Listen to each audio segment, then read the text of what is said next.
नमस्कार साथियों, जो कल हुआ सबने देखा। सारण में लालू प्रसाद यादव की बेटी रोहिणी आचार्य लगभग 13,000 वोटों से हार जाती हैं। क्या कारण है कि लालू प्रसाद यादव की बेटी रोहिणी आचार्य सारण लोकसभा सीट से हार जाती हैं? इसी पर आज हम चर्चा करेंगे और चर्चा करने के लिए हमसे जुड़ चुके हैं सरोज कुमार जी। सरोज कुमार जी, जिस तरह से लालू प्रसाद यादव की बेटी रोहिणी आचार्य सारण लोकसभा सीट से हार जाती हैं, वहीं पर पाटलिपुत्रा से मीसा भारती लगभग 90,000 वोट से जीतती हैं। आपको क्या लगता है कि सारण में राजद से या लालू प्रसाद यादव से या रोहिणी आचार्य से कहां चूक हो गई? सबसे पहले तो मैं न्यूज देखने वाले सभी दर्शकों को नमस्कार करता हूं। और आप जो अभी सवाल किए कि सारण लोकसभा सीट से रोहिणी आचार्य चुनाव हार गई हैं, इसका क्या कारण हो सकता है? पहले मैं बता दूं कि रोहिणी आचार्य जी जो है फर्स्ट बार सारण लोकसभा सीट से चुनाव लड़ी हैं और राजीव प्रताप रूडी जी लगातार 2 बार वहाँ पर सांसद रह चुके हैं। एक बार मंत्री भी रहे, दूसरा बार सांसद भी रहे। तो यहाँ कहीं ना कहीं चूक कुछ हुआ नहीं है। रोहिणी अपनी क्षमता से ज़्यादा मेहनत की है, क्षेत्र में लोगों के बीच गई हैं, लोगों से आशीर्वाद ली हैं, लोगों को उनका आशीर्वाद मिला है।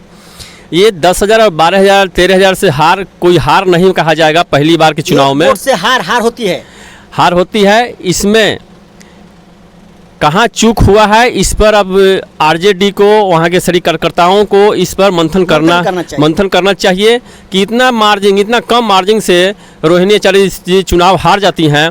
और हार का कारण हमेशा के तरह इस बार भी मरहौरा, छपरा और अमनौर ही रहा है। राजीव प्रताप रूडी का गृह आपको अमनौर में है। अमनौर विधानसभा में पड़ता है। क्या आपको लगता है कि अमनौर के जनता ने रूडी को बहुत ज़्यादा प्यार दे दिया है? प्यार तो दे ही दिया है, रूडी को प्यार नहीं दिया है। क्योंकि वहाँ पर लीड किए हैं राजीव प्रताप रूडी, लगभग 10,000 वोटों से लीड तो किए हैं। आप तो पहले ही बोले कि उनका एक गृह क्षेत्र है अमनौर विधानसभा जो है, और उनका वहाँ पर विधायक भी है। अभी मंटू सिंह जी विधायक हैं वहाँ पे अमनौर से, और उनका अपना गृह क्षेत्र है। वहाँ पर उनका तो जीतना और आगे रहना लाजमी बनता है। और रही बात वहाँ पे राजीव प्रताप रूडी को वोट न पड़ा है, वो वहाँ पर मोदी जी को लोग देके वोट दिया है अमनौर में कि पूरा सारण लोकसभा सीट में देखिए मोदी जी को देख के अगर वोट दिया रहता तो और ज़्यादा वोट से जीते। लेकिन ये 2-3 विधानसभा जो है उसमें रूडी जी का थोड़ा सा प्रकोप रहा है, और उसके बाद कि वो लोग ऊपर मोदी जी को देखा है लोग। यही देख लीजिए आप, इधर सोनपुर, पारसा और गरखा से रूडी जी हारे हुए हैं और वही उनको बढ़त मिला है मरहौरा, छपरा और अमनौर में ज़्यादा बढ़त मिला हुआ है। तो इसी क्षेत्र में छपरा में ज़्यादा है। अमनौर भी 10,000 समथिंग है। 6,000 मरहौरा लीड किए हैं, 12,000 समथिंग कुछ सारण में, छपरा में है। छपरा में भी उनका अपना विधायक है। तो इस पर तो आरजेडी को मंथन करना चाहिए कि इतना मेहनत करने के बावजूद, इतना लोगों का प्यार मिलने के बावजूद भी रोहिणी आचार्य चुनाव हार जाती हैं। ये कहीं ना कहीं आरजेडी को बहुत। आपने कहा कि छपरा में उनका विधायक है, लेकिन मरहौरा में तो राजद का विधायक है। हाँ, फिर वहाँ मरहौरा में क्यों हार जाती है रोहिणी आचार्य? हाँ, रोहिणी आचार्य नहीं, इसके पहले चंद्रिका बाबू भी जी लड़े थे, तो बहुत वोट से हारे थे। लेकिन वो भी हर विधानसभा से हारे ही थे। लेकिन इस बार का जो अनुमान था कि इस बार रोहिणी आचार्य जी आई हैं तो चुनाव लड़ेंगी, जीतेंगी। लेकिन देखिए हारने का एक और कारण भी हो सकता है, क्योंकि रोहिणी आचार्य जी पहली बार चुनाव लड़ी है छपरा में, और वो पहले क्षेत्र में कभी रही नहीं है, लोगों के बीच गई नहीं है। लेकिन जब चुनाव के पहली बार आती है सिंगापुर से और चुनाव लड़ती है, लेकिन भेज देता है। लेकिन उसके बावजूद भी उनको इतना प्यार मिला है, इतना मेहनत करके उतना लोगों को प्यार और आशीर्वाद मिला है। ये और किसी के बस की बात नहीं था। और कोई अगर कोई लड़ता, लालू जी को परिवार को छोड़कर कोई भी लड़ता तो इतना कसम किसकी लड़ाई, इतना टक्कर नहीं दे पाता। ये हो जाता है। देखिए ना 19 में रूडी उनको चंद्रिका जी को मिला था ना टिकट जी, 1 लाख 1.5 लाख वोट से जीते थे उस समय। तो यही बोला जा रहा है कि यहाँ पर जो रोहिणी आचार्य जी अपना जो मेहनत का रंग दिखाई है, इसको काबिल तारीफ़ है, इसमें कोई कहीं कमी नहीं है। और जीत हार का फैसला कोई ज़्यादा नहीं है, बहुत कम मार्जिन से जीत हार हुआ है। और आप बोले अभी मीसा भारती जी का, मीसा भारती जी आपको पता है कि तीसरी बार में चुनाव जीती हैं, 2 बार वो भी लगातार हारी हैं रामकृपाल बाबू से। तो कहीं ना कहीं हो सके अगला बार रोहिणी आचार्य भी रूढ़ी जी को पटकनी दे सकती हैं, दे सकती हैं, क्योंकि इतना मार्जिन, बहुत कम मार्जिन से अगर हार रही हैं तो अगला बार कहीं वो भी इससे ज़्यादा मार्जिन से जीत सकती हैं। तो अभी मीसा भारती और रोहिणी आचार्य जी का तुलना अभी करना सही हमको नहीं लग रहा है, क्योंकि मीसा भारती 3 बार लड़ी, तो यानी कि 15 साल से राजनीति में हैं।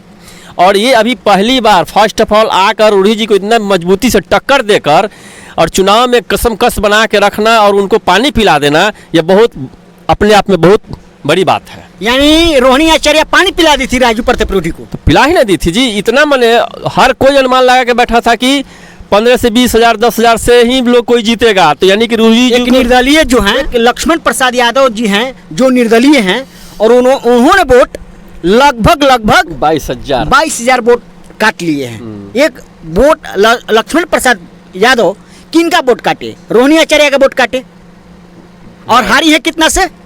13,000 से 13,661 वोटों से। तो ये भी तो मायने रखता है ना, लक्ष्मण प्रसाद यादव इतना वोट लाते हैं, वो सिर्फ यादव का वोट काटे होंगे, ये भी बता रहे हैं। यादव के वोट के काटने के कारण रोहिणी आचार्य यहाँ से 13,066 वोट से हार जाती है। ये देखने वाली बात है। वो तो है, देखने वाली बात है कि रोहिणी आचार्य को देखिए, देखने वाली बात है कि रोहिणी आचार्य को 13,661 वोट से हार जाती है रोहिणी आचार्य, और लक्ष्मण प्रसाद यादव को वोट मिलता है 22,043।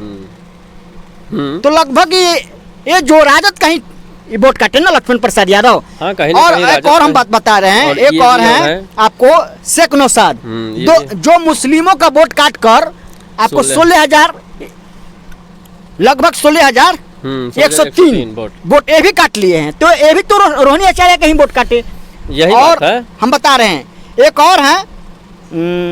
और है आपको नौशाद सलीम 3,051 वोट काटते हैं, 3,151 वोट काट लेते हैं, ये भी राजद कहीं वोट काटते हैं, जिसके कारण रोहिणी आचार्य चुनाव हार जाती हैं और राजू प्रताप रूढ़ी आराम से जीत जाते हैं।